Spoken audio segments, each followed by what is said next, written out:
Un tournage participatif, d'accord, mais d'aller dans plusieurs zones géographiques de la ville pour aller au plus proche des habitants, avec l'objectif de collecter leurs paroles, leurs envies, leurs anecdotes, leurs points de vue, leurs a priori aussi sur cette période qui est la libération de la ville de Caen. Et on a mis en place donc 8 rendez-vous. Du coup, je suis venue par curiosité, parce que j'aimerais voir comment ça se passe un vrai tournage professionnel. Comment faire un film, c'est vrai que ça m'intéresse. Donc moi, ce qui m'intéresse, c'est de connaître l'histoire de cette ville à cette période-là, par rapport aux habitants, ce qu'ils ont vécu. J'ai la chance d'avoir encore mon grand-père qui a 105 ans et qui m'a toujours raconté des histoires de sa vie. Pouvoir accompagner l'équipe du Kino dans ce projet, quelque part, moi, c'est redonner quelque chose à ces personnes qui m'ont apporté aussi. C'est vrai que quand ils partaient, leur crainte qu'ils avaient, c'était qu'après, plus personne s'occuperait d'eux, plus personne oublierait leur histoire. Je voudrais travailler quand même dans l'audiovisuel plus tard, c'est pour ça que je suis venue sur ce projet. Moi, je rêverais d'être actrice. Bon, je n'ai pas ni a priori ni idée, j'aime bien bricoler. Moi, je suis multicarte. Et en l'occurrence, c'est ce troisième point qui m'intéresserait, ce serait participer à la musique du court-métrage. On fait des films avec rien, c'est une des devises de Kino, c'est faire bien avec rien. Et donc le mieux qu'on peut dans un temps imparti. Moi j'ai beaucoup appris à Kino Caen, si ce n'est quasi tout appris. C'est comme ça que j'ai fait plus ou moins tous les films de fiction que j'ai pu faire. Que ce soit la série Résistance ou d'autres projets de fiction. Et on va créer un film de A à Z, en commençant par ce moment-là qui est de un peu défricher un petit peu le projet. C'est vrai, là on se dit comment vous allez faire, comment vous allez travailler, on est un peu perplexe à tout ça. Je peux vous dire que là, même encore, je suis un petit peu de votre côté à découvrir le projet et avoir plein de questions en tête. Puis comme je les ai vus aussi à l'œuvre et que j'ai vu aussi les résultats, vous êtes en bonne main.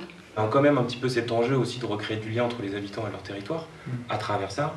Redécouvrir aussi des monuments, des endroits, des plaques, des choses, on ne sait plus du tout ce qui s'est passé à cet endroit-là. Est-ce que ce sera vu dans le film? On ne pourra évidemment pas tout mettre dedans.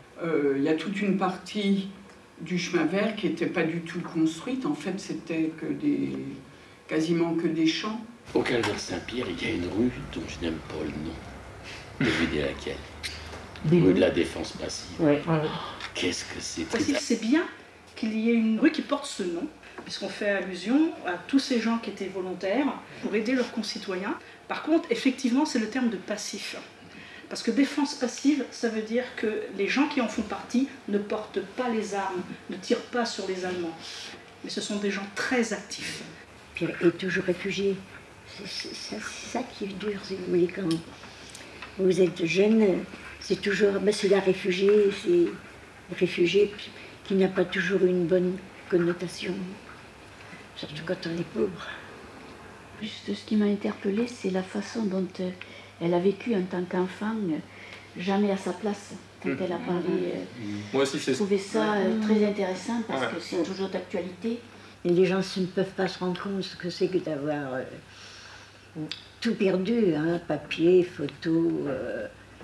Pour avoir guidé longtemps à la biozone, les touristes étaient assez étonnés d'entendre que la ville avait été bombardée par les Alliés et pas par les Allemands. Donc ce sont à la fois les libérateurs et les bourreaux. L'église Saint-Étienne, qui était un lieu qui était préservé, on avait demandé aux Alliés de mettre une grande croix rouge pour ne pas bombarder l'église parce que c'était un hôpital. On était descendus en ville avec mes parents pour pouvoir partager cette sortie de malades pour libérer l'église. Les anniversaires ont provoqué chez lui des retours au passé extrêmement douloureux et qui l'ont conduit jusqu'à l'hospitalisation parce qu'il ne supportait pas les remontées de ce qu'il avait vécu à un certain temps. On est sortis de nos maisons, on a reparlé aux voisins. Cette place où il y avait du monde, bien, les gens étaient gais, quoi, après. La carrière de Fleury, hein, où les gens, quand ils sont sortis, c'était vraiment un bol d'air. Enfin, la lumière, quoi. Dans le tournage participatif, c'est qu'il faut dire beaucoup de choses en peu de temps. Donc on va passer effectivement dans l'image, le symbole, et en fait c'est tout ce que vous allez dire qui va nourrir ça en fait. Pour l'instant le film, j'ai écrit nous avions 20 ans, mais voilà. C'était une des phrases, du coup la phrase de votre papa qui a été un peu un moteur de ce film-là. Il n'arrêtait pas de dire que la guerre lui a volé sa jeunesse, quoi. On lui a volé ses 20 ans. Et du coup ça l'énervait. Et du coup c'est là où je me suis dit, ah tiens, je pense que le point de départ du film ça doit être ça.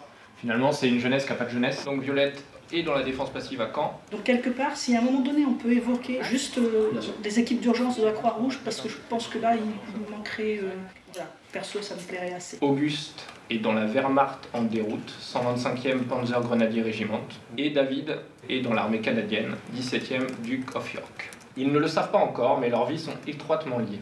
Ils partagent quelque chose en commun. Le 8 juillet 1944, ils ont 20 ans. Ce qui m'intéressait, c'était de les confronter à une personne qui a déjà vécu la guerre. Regardez-vous, vous avez 20 ans, vous êtes déjà aigri. Vous avez 20 ans? Plein de ressentiments, plein de haine. On vous a volé votre jeunesse. Et bon sang, vous ne voyez rien? Faudra quoi dans 30 ans, une autre guerre, et après? Un dénouement plein d'espoir. Devant la plaque commémorative des morts pour la défense passive, il y a une unité là, c'est le cloître. Des petits gens qui auraient vieilli, mais qui feraient le guide, comme fait Nadège, devant la commémoration, la plaque commémorative. La flamme de... Jean, qui est le frère de Violette, par exemple. Ça peut être, ça pourrait être intéressant. quelque chose pour rejoindre l'idée de monsieur. Ça, c'est une bonne idée, de raconter la fin de l'histoire comme une histoire qu'il raconte en faisant un tour dans le cloître et il explique ce qui s'est passé dans sa vie. On manquait de tout, sauf de mauvais souvenirs. Mais c'est important de se souvenir. Le souvenir, c'est la présence invisible de nos proches, de notre histoire.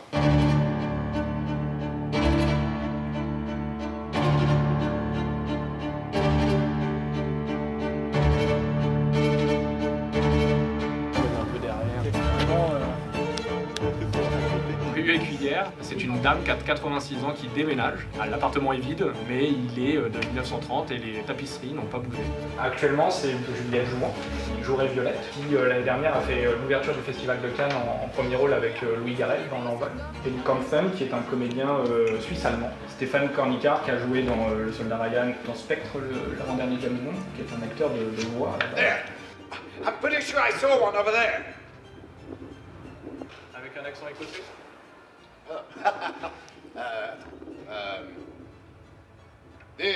There, I've seen a crowd over there. Moi, je m'appelle Jo Fleury-Chopin et je joue Jean, jeune.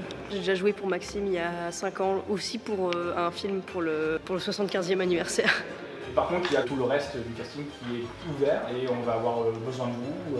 Si vous connaissez des gens, si vous avez envie de vous essayer à la chose, c'est aussi possible.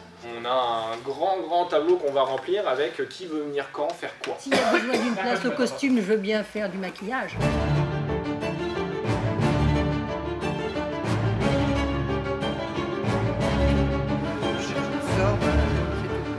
Ouais, on va en voilà.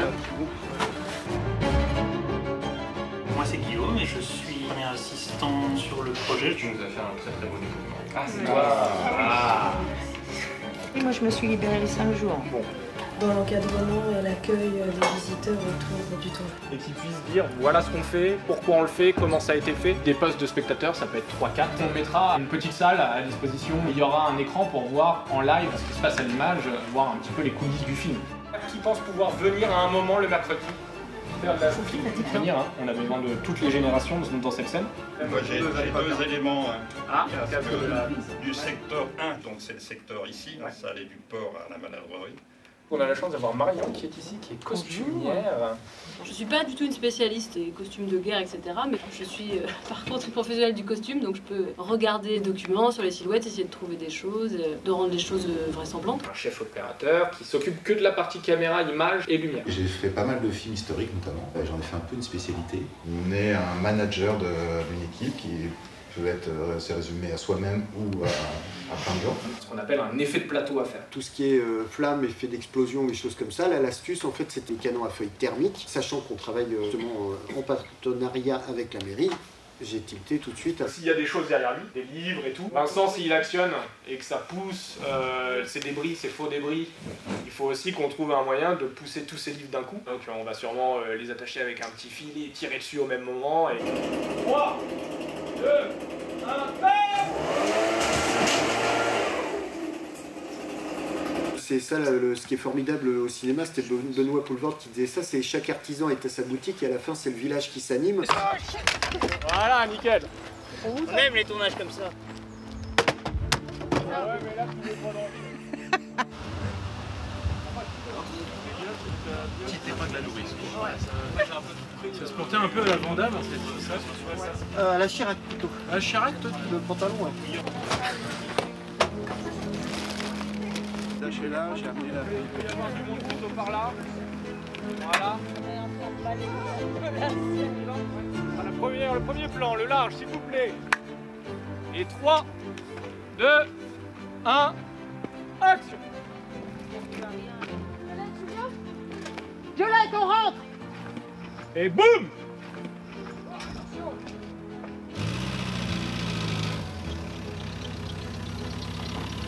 3, 4.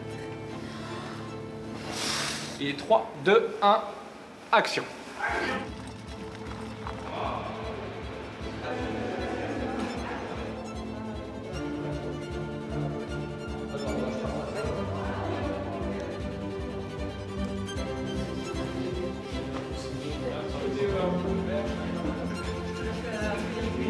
Bah oui.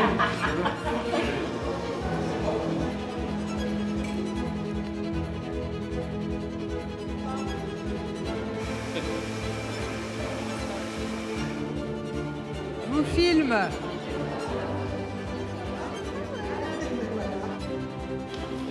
Laurent, une large. Ceux qui étaient dans l'image, si vous voulez vous mettre derrière le combo, on est en train de revoir la scène. Alors ce que vous voyez à moitié grisé en haut et en bas, c'est les monstres. Il faut imaginer qu'après ce plan-là, pendant 2 heures, on est tous ensemble à l'image.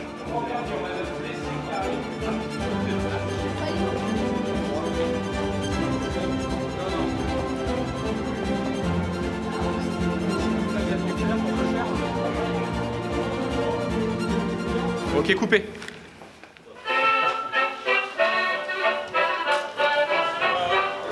On se fait une petite lecture?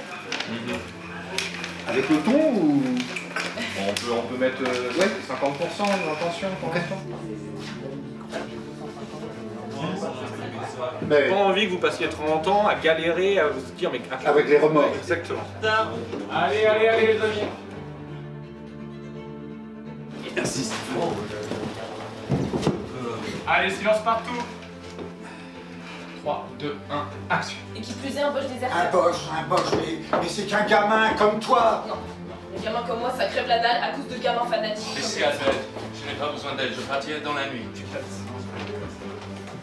Comment patiner son petit soupule? Voilà, on le prend, on laisse tenir, on le roule, là si. L'avantage c'est qu'en le tournant, on va pas avoir un... Oui, ça va pas être régulier. Alors on voit la qualité du tissu, hein, parce qu'il est assez résistant au feu. La fin de la tête, ça va? Juste avoir une idée de la course. Ça y est, c'est fini.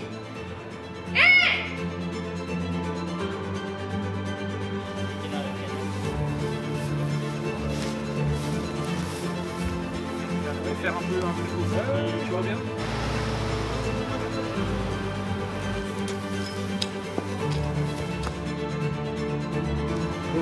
Ouais, regarde comme ça.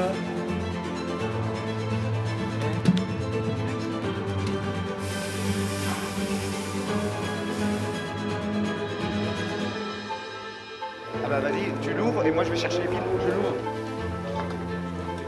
Les bouts de bois, je les lance dans le feu. Ouais. Bah, ou sur un pote, ça va être un peu bizarre. Non. Et 3, 2, 1, action.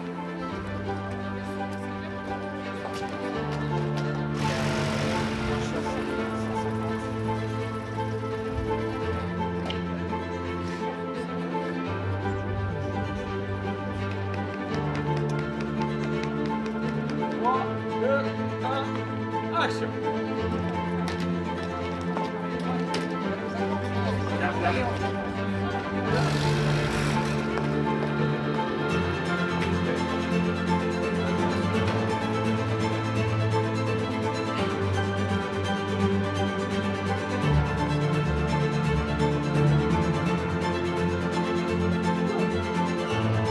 Bah, ça se passe bien.